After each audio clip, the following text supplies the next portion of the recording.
নমস্কার বন্ধুরা, সারা টকিজে আপনাদের সকলকে স্বাগত। আমি আকাশে। এখন আমরা একটি তেলেগু ফিল্ম হনুমান, প্রশান্ত বার্মা ডিরেক্ট করেছেন সিনেমাটা। এই সিনেমাটা 12ই জানুয়ারি কিন্তু বড় পর্দায় রিলিজ করেছে এবং 12ই জানুয়ারি আপনারা জানেন যে বেশ কয়েকটা সিনেমা কিন্তু একসাথে বড় পর্দায় মুক্তি পেয়েছে, কিন্তু সেখানে দাঁড়িয়ে হনুমান সিনেমাটা কিন্তু বক্স অফিসে বেশ ভালো পরিমাণ একটা ব্যবসা করছে এবং সত্যি কথা বলতে এই সিনেমাটা নিয়ে বাস্তবিক অর্থে আমার মধ্যে কোনো রকম কোনো এক্সপেকটেশন ছিল না। বিশেষ করে তেজা সাজ্জা এই সিনেমার যে মেন অভিনেতা আর কি, সে কোনো বড় মুখ নয়।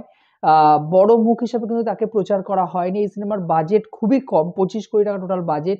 কিন্তু এই সিনেমাটার প্রেজেন্টেশন, আপনি এই সিনেমাটা যখন হল থেকে দেখে বেরোবেন, এটুকু বলতে বাধ্য হবেন যে হ্যাঁ, এই ধরনের সিনেমা হলে এক্সপিরিয়েন্স করার জন্য। এবং আমার মনে হচ্ছিল কেন এই সিনেমাটা 3D এফএক্সে রিলিজ করেনি, কেন 3D তে সিনেমাটা রিলিজ করা হয়নি।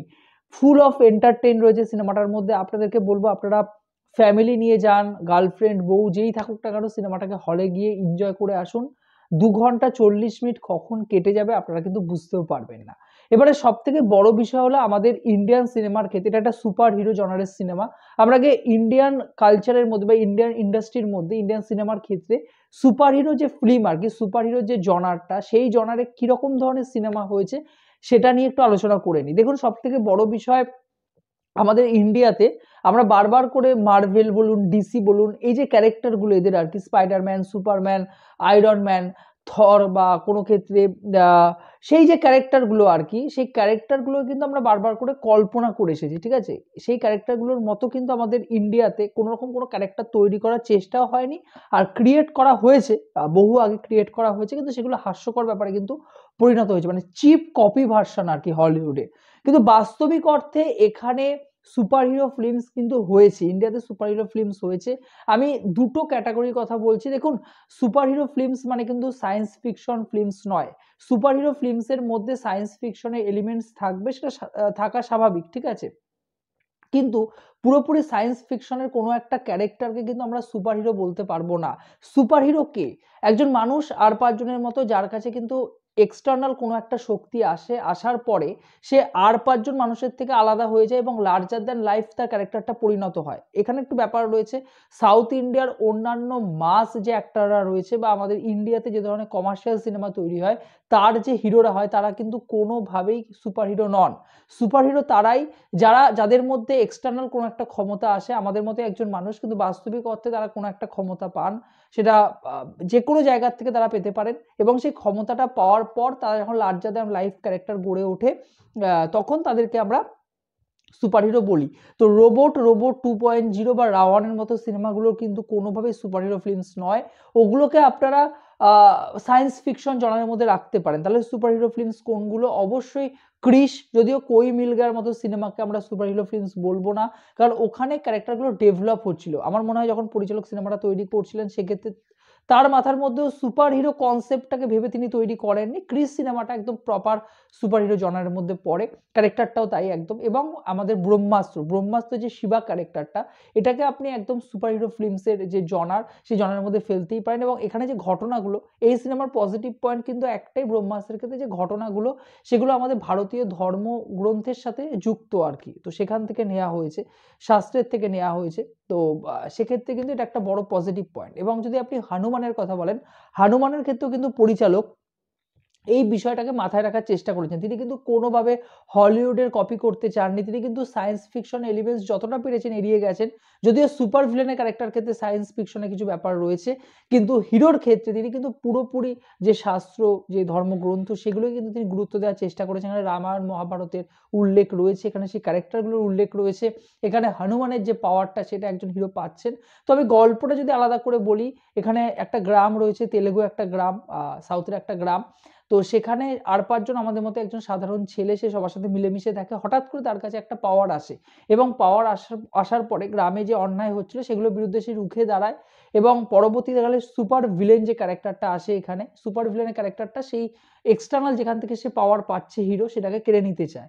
কিন্তু শেষ অবধি সে কেড়ে নিতে পারবে এবং হিরোর কি পরিণতি হবে এবং গোটা গ্রামকে কি এখানে হিরো বাঁচাতে পারবে, সেটা দেখার জন্য আপনাদের কিন্তু হলে গিয়ে হনুমান সিনেমাটা দেখে আসতে হবে। এই সিনেমার প্রথম পজিটিভ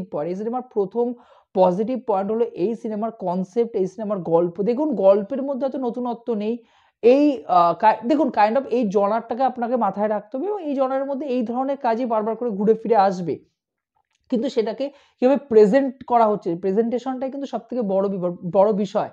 পরিচালক কিভাবে গোটা বিষয়টাকে এক্সিকিউশন করছেন সিনেমার মধ্যে, কিভাবে আমাদের সামনে গোটা ঘটনাকে পর পর সিন বাই সিন সাজাচ্ছেন, সেটা কিন্তু একটা দেখার বড় বিষয়, একটা দেখার। তো এই সিনেমার ক্ষেত্রে প্রশান্ত বার্মা কিন্তু 10-এ 10 পাবেন, কারণ এই সিনেমার ক্ষেত্রে প্রশান্ত বার্মা এত সুন্দরভাবে গল্পটাকে এক্সিকিউশন করেছেন এবং সব থেকে বড় বিষয় হলো এখানে কোনোভাবে হলিউডের তো কপি করা হয়নি এবং নিজের যে কালচার, সাউথের ওই গ্রামটার নিজের যে কালচার, সেই কালচারটাকে কিন্তু বজিয়ে রাখার চেষ্টা করেছে এবং কালচারটা বজিয়েছিল বলেই এখানে সাউথ ইন্ডিয়ার যে মানুষদের যে আচার আচরণ, যে নীতিগুলো রয়েছে সেগুলো কিন্তু বারবার করে উঠে এসেছে। ফলে একজন সাধারণ দর্শক হিসাবে আপনি কিন্তু কানেক্ট করতে পারবেন। ওই যে হিরো, ওই হিরো আমাদের মতোই আর 5 জনের মতোই কিন্তু সাধারণ মানুষ। তাই জন্য আপনি কিন্তু ঘটনাটার সাথে, পুরো বিষয়টার সাথে কিন্তু কানেক্ট করতে পারবেন। এটা কিন্তু সবথেকে বড় বিষয়। কান্তারার মতো সিনেমায় আপনারা বলুন, সেখানেও কিন্তু কালচারকে খুব বেশি করে তারা প্রাধান্য দেয় না আরকি। এই সিনেমার ক্ষেত্রেও কিন্তু সেটা হয়েছে। এই সিনেমার সেকেন্ড পজিটিভ পয়েন্ট এখানে অভিনয়। তেজা সাজ্জা বলে ছেলেটা একদম নতুন ছেলে। তার অভিনয় আপনি দেখুন জাস্ট অসাধারণ, ফাটিয়ে দিয়েছে। এখানে অন্যান্য ক্যারেক্টার যদি কথা বলি, অমৃতা আয়ার, মীনাক্ষী ক্যারেক্টারটা যে প্লে করেছেন তার অভিনয় কিন্তু দুর্দান্ত। ভারালক্ষ্মীর যে ক্যারেক্টারটা মানে এখানে তেজা সাজ্জার দিদির যে ক্যারেক্টারটা প্লে করেছেন তার অভিনয় কিন্তু দারুণ হয়েছে। তো সবকিছু মিলিয়ে অভিনয়ের দিক থেকে কিন্তু সবাই A+ পাবেন। এখানে যদি সিনেমাটোগ্রাফির কথা বলি, এত অল্প বাজেটের মধ্যে সাউথে একটা সিনেমা তৈরি হচ্ছে। এখন তো সাউথে যে সিনেমাগুলো তৈরি হয় তার মানে গানের বাজেটই থাকে 25-30 কোটি টাকা। সেখানে 25 কোটি টাকার মতো এরকম VFX, এরকম সিনেমাটোগ্রাফির কাজ, এরকম BGM জাস্ট দেখার মতো। আপনি জাস্ট একবার দেখে আসুন, হলে এক্সপেরিয়েন্স করবেন, আপনার মনে হবে কেন সিনেমাটা 3D তে রিলিজ করা হয়নি। আপনি আরো বেশি করে কিন্তু উপভোগ করতে পারতেন 3D তে। দারুণ জাস্ট দুর্দান্ত। এই সিনেমা যদি আরেকটা পজিটিভ পয়েন্টের কথা বলি, তাহলে এই সিনেমার যেভাবে গোটা ঘটনাকে এখানে এক্সিকিউশন করা, যেভাবে গোটা ঘটনার সাথে রামায়ণ মহাভারতের একটা কানেকশন রাখা হয়েছে, যেভাবে হিন্দু মাইথোলজিকে এখানে রাখার চেষ্টা করা হয়েছে এবং তার সাথে সবথেকে বড় বিষয় এন্ডিংটা কিন্তু খুব সুন্দর এবং ক্লাইম্যাক্সে একটা চমক রয়েছে এবং আমাদেরকে বুঝিয়ে দিচ্ছে যে 2025-এ এর সেকেন্ড পার্ট মেবি জয় হনুমান বলে সেকেন্ড পার্ট কিন্তু আসবে। সেকেন্ড পার্টটা কিন্তু আরো ইন্টারেস্টিং হয়ে উঠবে। দর্শক যদি এই পার্টটাকে গ্রহণ করেন তাহলে কিন্তু পরিচালক এর সেকেন্ড পার্টও তৈরি করবে। এটা কিন্তু আমার সত্যিই খুব ভালো লেগেছে। তো সবকিছু মিলিয়ে হনুমান কিন্তু আমার খুব ভালো একটা কাজ মনে হয়েছে। ফুল অফ এন্টারটেইনমেন্ট রয়েছে এর মধ্যে। দুর্দান্ত একটা কাজ হয়েছে। যদি নেগেটিভ পয়েন্টের কথা বলি, আমার একটাই নেগেটিভ পয়েন্ট মনে হয়েছে, আচ্ছা এখানে যে রোমান্টিক একটা পার্ট রয়েছে সেই মীনাক্ষীর সাথে, সেই রোমান্টিক পার্টটাও কিন্তু খুব সুন্দরভাবে এখানে তুলে ধরা হয়েছে। আর যদি নেগেটিভ কথা বলি, নেগেটিভ পয়েন্টের কথা বলি, তাহলে এখানে আমার একটাই নেগেটিভ পয়েন্ট মনে হয়েছে, সেটা হলো সেকেন্ড হাফের ক্ষেত্রে কিছু পোরশন আরকি, কিছু এখানে আপনি বলতে পারেন বা কিছু সিন এখানে আমার লেন্দি মনে হয়েছে। কিছু সিন এখানে রিপিটেড করা হয়েছে, বারবার করে দেখানো হয়েছে। এগুলো কিন্তু কোনো গুরুত্ব ছিল না। তো সেই পার্টটা যদি আরেকটু মজবুত করা হতো, আরেকটু যদি বিষয়টাকে যদি আরেকটু চেপে-চুপে ২ ঘন্টা ২০ মিনিট বা ১৮ মিনিট বা ১৫ মিনিটের মধ্যে যদি শেষ করা যেত তাহলে কিন্তু আরো দেখতে ভালো লাগতো এবং এখানে যে সুপার ভিলেনের যে ক্যারেক্টারটা, তাকে সুপার ভিলেন তো আমরা নাম দিচ্ছি, কিন্তু সেই অর্থে কিন্তু সুপার নয় আরকি। কারণ হিরোর কাছে তাকে কোনোদিনই কিন্তু শক্তিশালী মনে হয়নি। তো ক্যারেক্টারটাকে আরো বেশি পরিমাণে যদি আমাদের সামনে প্রেজেন্ট করা যেত, আরো শক্তিশালীভাবে যদি তাকে প্রেজেন্ট করা যেত, তাহলে আমার মনে হয় যে এই ক্যারেক্টারটা আরো দারুণভাবে কিন্তু আমাদের সামনে ফুটে উঠতো। তাছাড়া ফার্স্ট ইন্টারভেলের আগে যেভাবে গোটা বিষয়টাকে ডেভেলপ করা হয়েছে, যেভাবে সময় দেওয়া হয়েছে ক্যারেক্টারগুলোকে, যেভাবে নিজেদের মধ্যে তারা বন্ডিং তৈরি করেছেন, যেভাবে গোটা বিষয়টা তারা যেভাবে শক্তি পাচ্ছে, শক্তিটাকে যে সেভাবে ইউটিলাইজ করছে, তো গোটা বিষয়টা কিন্তু জাস্ট দেখার মতো। আপনাদেরকে বলবো, আপনারা যদি না দেখে থাকেন হনুমান, অবশ্যই হলে গিয়ে একবার দেখে আসুন, আপনারা কিন্তু এনজয় করবেন। আর যদি সিনেমাটা দেখে থাকেন, আপনাদের কেমন লেগেছে আমার কিন্তু কমেন্ট বক্সে জানিয়ে যাবেন। ভিডিওটি ভালো লেগে থাকলে, চ্যানেল যোগ দিয়ে থাকলে চ্যানেলটাকে অবশ্যই সাবস্ক্রাইব করে দিয়ে যাবেন বন্ধুরা। জয় হিন্দ।